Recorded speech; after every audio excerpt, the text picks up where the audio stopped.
Alright, Rebels, I would like to discuss Ronald Reagan today.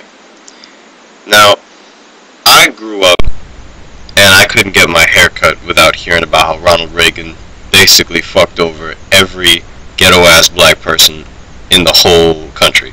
Oh, and by the way, I am keeping this shadow shit because, well, it's just sexy as hell. Back to Reagan.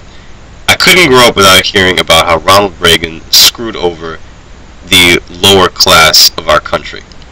So, growing up, basically, my whole childhood was spent trying to decide whether between Ronald Reagan and George H.W. Bush, which one was the devil and which one was the Antichrist.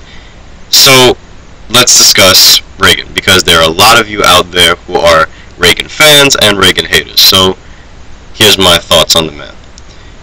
Basically, I think that Reagan was such a dynamic character because he really made me discover more about my community and you know, the community that I grew up in.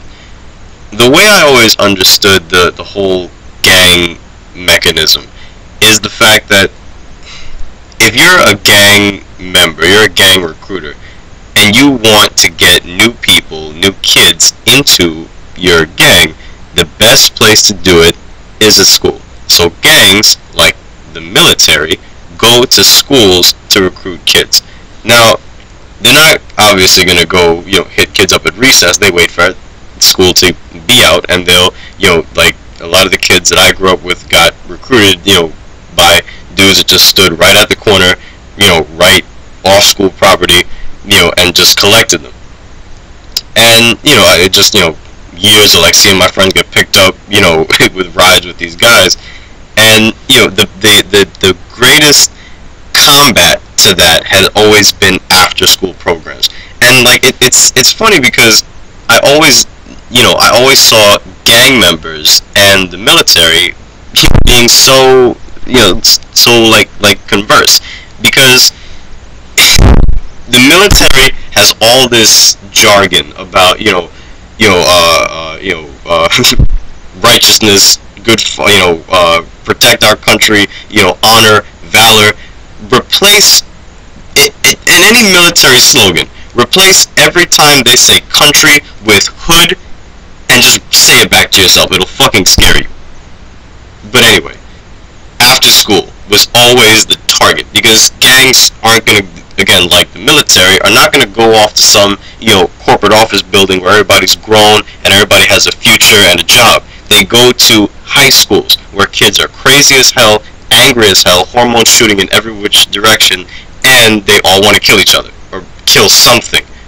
So you have a situation where parents and school districts, to fight gang recruitment, would put money into after-school programs, and that was what I think saved me and a few of the kids that I knew from joining up with some of the local sects. Because really, if you're preoccupied with some type of program after school, you don't have time to involve yourself in that. To bring it back to Reagan's massive budget cuts, I think, and like people, or tax cuts, people, I think, and especially conservatives, need to understand that. And I think this is why a lot of conservatives get characterized as white and middle to upper middle class. Because when you pay taxes, we get in exchange infrastructure. We get things like roads, bridges, schools, libraries, improvements on those things. Now, when you cut taxes, you lose a lot.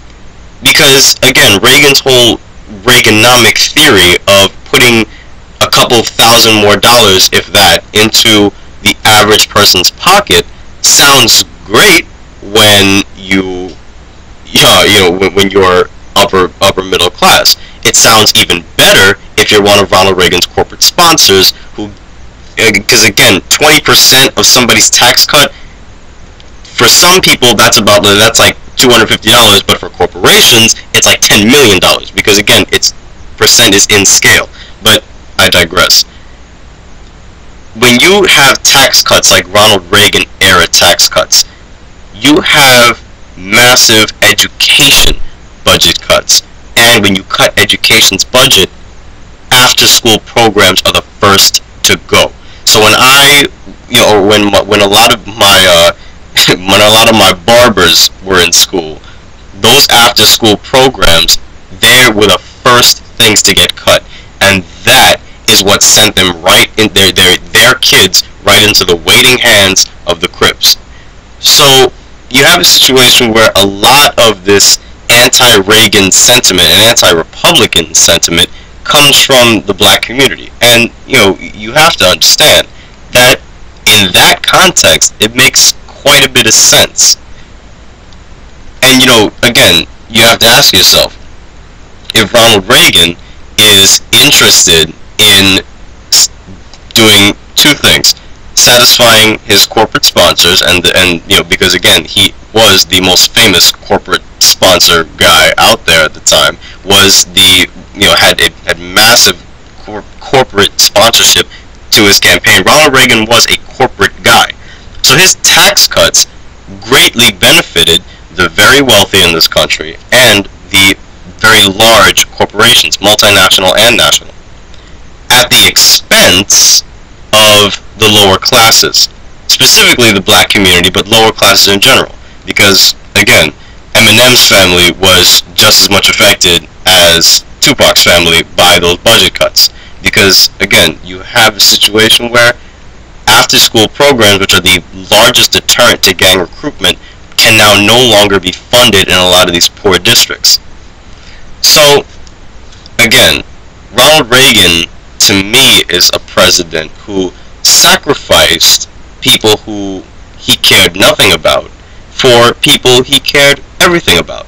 And before we start divulging into economics, we have again, corporations became more powerful under Ronald Reagan than they ever have in this country's history, or aside from like maybe right after World War II and onward.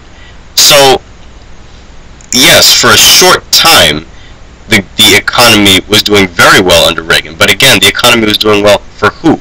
It was doing well for middle class and upper middle class people, but the massive numbers of poor people in the country, they were quite fucked.